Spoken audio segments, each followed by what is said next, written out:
Allez, nouveau numéro de Ça vaut le coup, l'émission qui donne du sens à votre épargne sur Boursorama. Aujourd'hui, votre invité, c'est Xavier Barbaro. Bonjour. Bonjour David. PDG de Neoen, producteur français d'énergie exclusivement renouvelable, premier groupe français indépendant.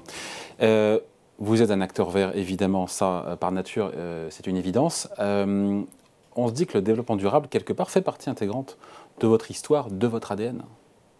Oui, c'est le ça cas. ne fait pas tout non plus, mais c'est le point de départ. C'est le point de départ de et ça va évidemment rester le cas. On a bien l'intention de rester 100% renouvelable, mais toute la partie green, finalement, pour nous, c'était pas suffisant. On a toujours fait l'effort d'être, je pense, performant et surtout sincère sur les autres dimensions, donc le social, la gouvernance, l'environnemental au sens plus large que l'électricité. Ouais. Parce qu'on peut être vert, sans être pour autant responsable. On peut être producteur d'énergie décarbonée, ce qui est votre cas, sans pour autant et ne pas avoir, je ne dis pas que c'est votre cas, mais de pratiques responsables. C'est-à-dire, c'est pas un brevet de...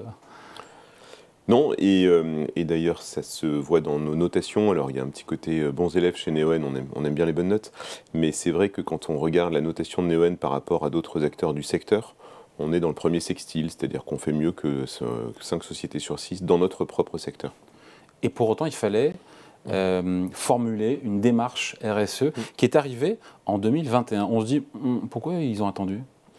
Alors, comme vous le disiez, on a formulé ça en 2021 parce que c'était peut-être un peu trop implicite chez nous et on a voulu en faire un effort de présentation au monde extérieur, mais c'est bien évidemment quelque chose qu'on vivait depuis le début de Neoen, donc depuis 2008 en interne. Peut-être parfois avec des variantes d'un pays à l'autre. Neoen est une société très internationale. On a voulu donner à la fois une sorte de corpus à cet ensemble de pratiques, en même temps en laissant de la liberté à nos pays, puisque c'est aussi ça qui fait la richesse de notre démarche RSE. Ouais. Ça peut paraître nébuleux comme ça, Xavier Barbaro, un engagement RSE, exemple d'engagement très fort que vous avez pris. Et on se dit aussi, vous l'avez fait pour l'écosystème, pour la société, pour tout le monde, mais aussi, c'est devenu aussi, de manière, entre guillemets, en termes de business, c'est devenu aussi un critère pour les clients. Oui, ça on l'espère, et d'ailleurs on le constate. On donne un exemple tout récent, puisqu'en décembre, on a signé des contrats de vente d'électricité à des corporates, donc à des entreprises. Historiquement, on faisait beaucoup de gouvernemental, maintenant on fait de plus en plus d'entreprises. Et ces entreprises sont extrêmement soucieuses de nos démarches RSE, que ce soit en termes de sourcing, que ce soit en termes de recyclage, et étaient particulièrement sensibles à ce que Neoen avait à leur présenter. Indépendamment d'avoir des électrons verts et des électrons pas chers, elles étaient vraiment intéressées. Quand il y a une mise en concurrence, c'est un critère qui peut être déterminant dans le choix sur un appel d'offres. Pas chez tous les clients, mais déjà chez certains clients et surtout chez de plus en plus de clients. Qui sont vos clients, qu'on comprend bien ? Par exemple, alors les exemples récents, puisque ce sont des annonces publiques qu'on a faites à la fin de l'année 2022, BHP, donc un groupe minier en Australie, H&M, donc de la mode, des vêtements en Suède, TDF en France, donc de la diffusion numérique. Et donc ces gens-là sont extrêmement sensibles à ce qu'on avait à leur présenter, indépendamment du 100% green ou évidemment du prix qu'on leur proposait. C'était pour eux un ensemble cohérent qu'il fallait qu'on leur présente et c'est vraiment quelque chose qu'on était ravis de leur présenter et je pense sur lequel on était différent de la plupart de nos concurrents. Et justement, c'est marrant ça, s'intéresser aux clients, au profil de vos clients aussi, choisir des gens qui eux-mêmes ont un engagement plus ou moins durable. C'est quelque chose que vous regardez ou un client est un client ? Je pense qu'il y a un match naturel. Parce qu'il y a une question qui se pose sur la mode, j'ai entendu la mode, j'ai entendu le secteur des mines, enfin voilà, il y a des questions aussi de durabilité, de responsabilité pour ces acteurs-là, pour ces secteurs-là. Mais justement, nous, on est content de les aider dans leur propre démarche RSE. Ouais. Pour nous, on ne peut pas dire un client est un client, tout argent est bon à prendre, c'est pas ça notre démarche, mais certains secteurs qui peut-être sont mal perçus, le fait que justement eux mettent la barre assez haut, non seulement en termes de verdissement, mais de pratique RSE au sens plus large, eh bien nous, on considère que c'est quelque chose qui est bien et on est content de les soutenir dans cette logique. Même si leur trajectoire, certains considéreront qu'elle n'est pas assez poussée, qu'elle ne va pas assez vite, vous dites on accompagne. On accompagne, on fait ça dans des volumes importants. C'est pas du greenwashing, si c'est votre question, parce qu'on parle, on parle de volume d'électricité important, on parle de contrats importants. C'est pas quelque chose qui est fait pour être joli dans le rapport annuel. Cosmétique. Ça leur coûte pour de vrai. Peut-être par rapport à d'autres solutions plus immédiates, même si, comme on le sait depuis un certain temps, le renouvelable est désormais souvent la source d'énergie la moins chère. Mais par exemple, H&M... Pas moins cher que le nucléaire. Ah si, beaucoup moins cher que le nucléaire, en tout cas beaucoup moins cher que le nucléaire amorti. Ouais, que le nouveau nucléaire est hors de prix. Ouais. On verra. Écoutez, il paraît que le livret A de nos enfants va finir par financer du nucléaire. Je ne sais pas. C'est pas encore fait. C'est pas encore fait. Je ne sais pas si ça finira dans des nouveaux Flamanville, mais en tout cas, le renouvelable est moins cher que le nucléaire. Et par exemple, H&M en Suède a voulu spécifiquement prendre du solaire, qui était peut-être plus cher que de l'éolien, mais pour eux c'était important, et donc on avait une solution pour eux. Bon, en quoi vous vous inscrivez chez Neoen plus dans le long terme que d'autres acteurs? Tout le monde dit on s'inscrit dans le long terme, c'est devenu un mantra assez classique. En quoi c'est plus une réalité chez vous que chez les autres? Neoen garde ses projets, donc on est un développeur de projets, mais pour notre propre compte. C'est-à-dire qu'à la différence de beaucoup d'acteurs du secteur qui sont souvent des promoteurs, pour reprendre une métaphore immobilière, et qui vivent de la revente de permis ou de la revente de centrales, chez Neoen on investit. Alors c'est une activité qui est évidemment assez intensive en capital, mais on s'inscrit dans la durée, et quand on parle de durée, c'est 20, 30, 40 ans. C'est-à-dire que l'effort qu'on fait pour être au niveau de nos projets dans tous nos pays un bon voisin, parce qu'on est là pour 40 ans, un bon industriel, puisqu'on s'attache déjà à travailler sur le recyclage de nos pales d'éoliennes ou de nos panneaux solaires, même si c'est pour dans 30 ans. Ça tient à notre modèle et à nos horizons de temps qui sont quand même très différents, beaucoup plus longs que ceux de nos concurrents.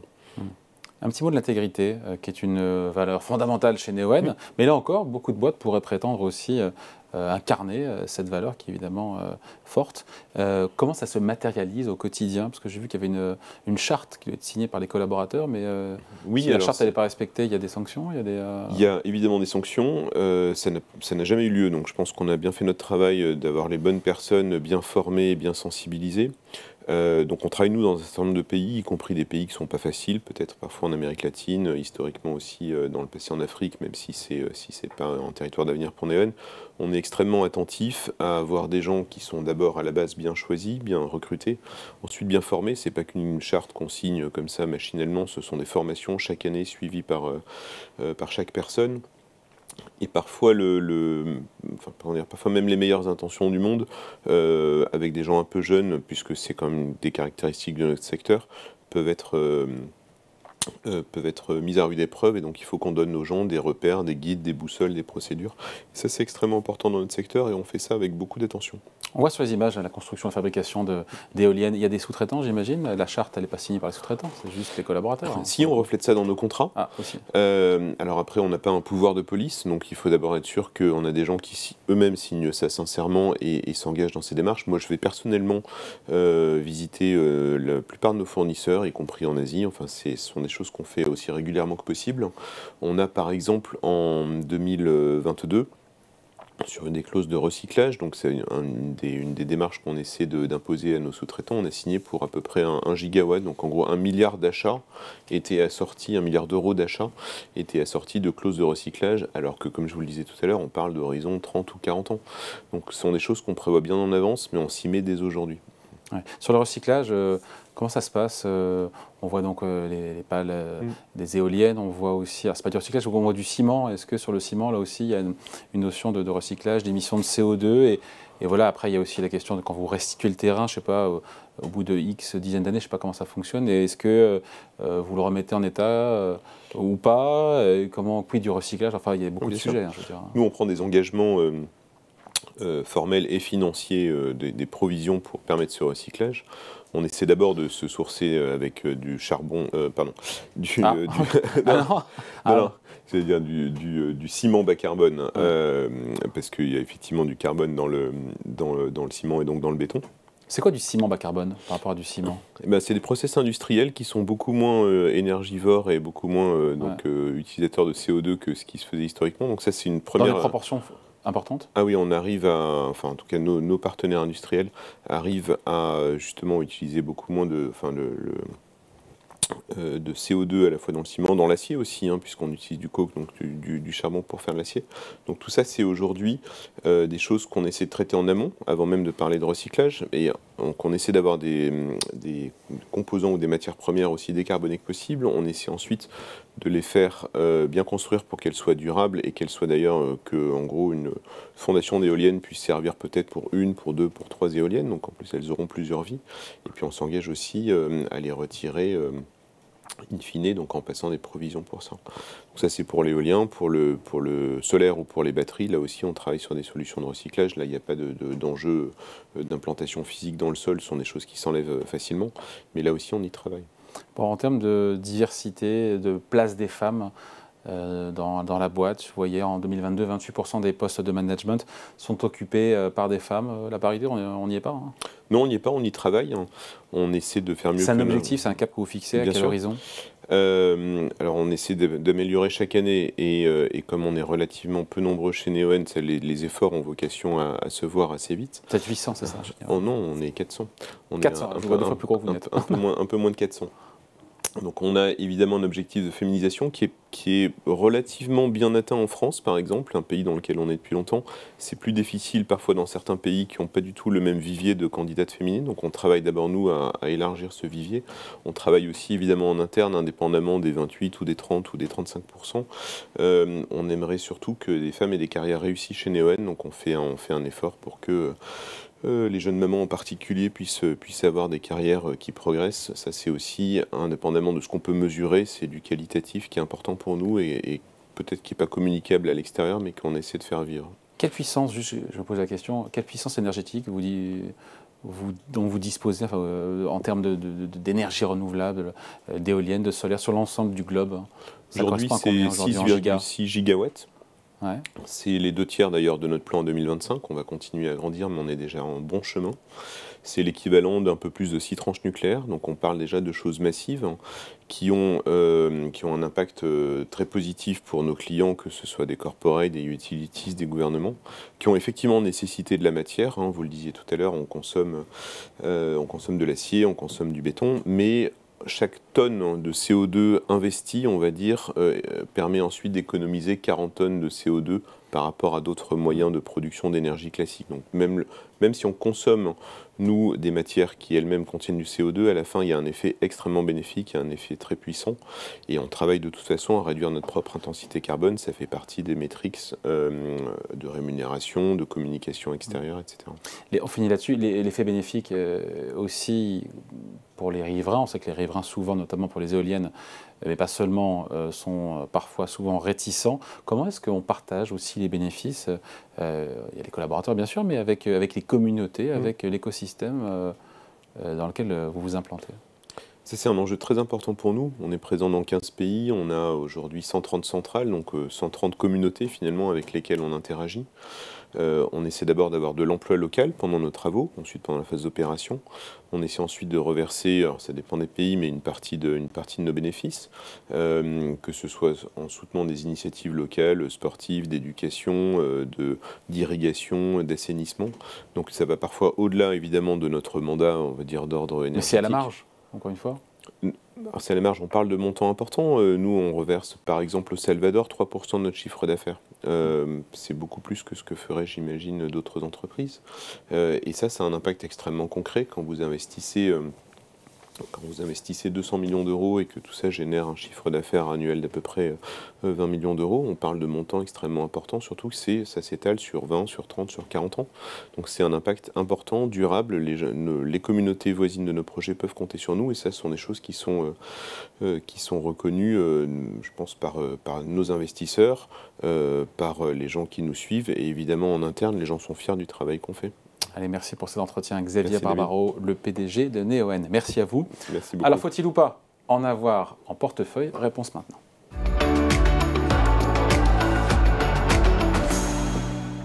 Et oui, c'est l'œil du gérant. Que dis-je, de la gérante? Bonjour. Bonjour, Nancy Scribeau, co-directrice de la gestion convertible chez Ophi Invest AM. C'est intéressant ce qu'on s'est dit, là, vous avez écouté dans la coulisse notre échange avec le PDG de Neoen. Très, très intéressant. Comportement ESG de Neoen, vous en pensez quoi? Avec les plus et les moins, évidemment, on se dit les choses. Oui, on se dit les choses, très franchement.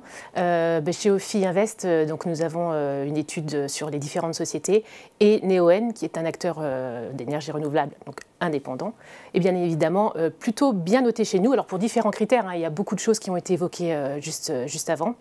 Alors déjà d'un point de vue environnement, évidemment, on est sur les énergies renouvelables. Oui, voilà. C'est facile de faire le job, là. Exactement, les émissions, on est tranquille. Attention, et si la production est très simple en émissions, ne produit pas d'émissions de carbone, il faut faire attention à l'amont, et il en a un petit peu parlé, hein, M. Barbaro en a parlé, l'approvisionnement, et donc ils y font très attention, et ça c'est un point très positif, de notre point de vue en tout cas. Donc ils sont convaincants sur l'aspect amont Sur l'aspect amont, sur l'aspect aval, il a également mentionné tout ce qui était recyclage, et tous les contrats de recyclage qu'ils ont avec leurs différents fournisseurs. Donc ça, c'est aussi bénéfique pour les rejets toxiques. Donc là aussi, c'est un point qui c'est pour le pilier environnement. Exactement. Sur le social et la gouvernance. On peut évoquer la gouvernance d'ailleurs. Oui, la gouvernance, allons-y. Gouvernance, encore une fois, plutôt très bien. Alors 2 points chez nous sur la gouvernance, la structure et le comportement. Structure, c'est respect des actionnaires minoritaires. Plutôt bon dans ce domaine-là. C'est la diversité au sein de la société, plus de 40 nationalités, je crois, dans cette société. C'est l'équité homme-femme, alors même s'ils ne sont pas encore arrivés à la parité, on y travaille visiblement et ça porte ses fruits. Et puis, d'un point de vue comportement, ça a été mentionné également, la mise en place de la démarche RSE qui a été faite en 2021, la création d'un comité gouvernance et RSE, la création d'un poste d'une responsable RSE qui est directement rattachée à M. Barbaro. Voilà, tout ça fait qu'au niveau gouvernance, on est relativement tranquille sur Neoen. Il reste le S sur le social. Le social. Alors le social, 2 points également. Un point très positif sur la formation des employés au niveau de la corruption. C'est quand même un secteur qui pourrait avoir tendance, ou en tout cas sur lequel on peut penser à un risque de corruption. Donc tous les employés sont formés. Peut-être le point, alors pas négatif, je dirais. Oui, parce que pour l'instant, on est à l'école des femmes, là, Nancy. Oui, mais ce n'est pas négatif. Oui, mais c'est quand même un très très bon acteur RSE aujourd'hui en France. Donc un point peut-être à améliorer, c'est la rétention des talents. On sait très bien que c'est un secteur qui demande des technologies assez particulières, qui est en sans cesse évolution. Donc là, peut-être un risque sur la rétention des talents. Il y a un taux de rotation du personnel qui est un petit peu élevé comparé à ses pairs. Parce que si j'avais su avant, j'en aurais parlé. Exactement. Il va revenir l'ami Barbaro. Bon, au final, on se dit quoi? Il faut en avoir en portefeuille et sous quelle forme? Parce qu'on a le choix entre l'action, l'obligation, voire même les obligations convertibles. Exactement. Ce qui est un animal assez particulier. Oui, c'est un animal qu'on appelle hybride, alors ça cadre bien avec le sujet. C'est un produit qui est à mi-chemin entre l'obligation et l'action. Et sa particularité, c'est d'évoluer en fonction du cours de bourse. Pour être très simple, si le cours de l'action ne bouge pas, voire baisse, notre obligation convertible va se comporter comme une obligation. Remboursement, à maturité, en cash, tout va bien. J'évite de parler du cas défaut, évidemment, on parle des cas où on reste dans une société qui tourne bien. Donc on a un coussin obligataire qu'on appelle qui... à la baisse quand le cours baisse. Exactement. Et quand le cours monte. Et quand le cours monte. On peut transformer l'obligation en action. Et vous avez tout compris. Et c'est exactement ça, la magie du produit. Mais pourquoi ne pas y aller tout simplement sur de l'action ou de l'obligation pure? Pourquoi y aller en hybride, en obligation Parce que la volatilité est beaucoup moindre, puisque vous avez du temps. C'est une obligation, donc en général, c'est sur 5 ans. Donc vous avez du temps pour que la société, elle, s'installe dans son projet, développe son projet, se diversifie ou comme Neoen, soit en expansion et en croissance assez rapide. Et en fait, c'est un produit qui, sur toute la durée de vie de cette obligation convertible, va pouvoir performer et au final, et c'est ce qu'on espère, et c'est ce qui a déjà réussi avec Neoen, pouvoir être transformé en action. Voilà. On a tout dit? C'est simple. Alors aujourd'hui, nous sommes porteurs, non, on n'a pas tout dit, porteurs d'obligations convertibles. Non. Parce que, encore une fois, Neoen démontre sa volonté de s'inscrire dans cette démarche RSE, a émis la première obligation convertible verte en Europe. Green Convertible Bond, exactement, en 2020, sur laquelle donc, nous sommes investis. Et aujourd'hui, c'est une obligation convertible qui a un profil tout à fait correct, mixte, qui nous procure un petit peu de rendement, mais aussi de la performance action. Et quoi de mieux que d'être positionné sur des projets de long terme, sur une société qui, à notre sens, sera créatrice de valeur. Encore des progrès à faire sur la place des femmes, on a vu. Oui, notamment, mais ça viendra. Notamment. Allez, merci beaucoup. Point de vue signé Nancy Scribo. Merci à vous. Merci. Ça vaut le coup revient la semaine prochaine ici sur Boursorama.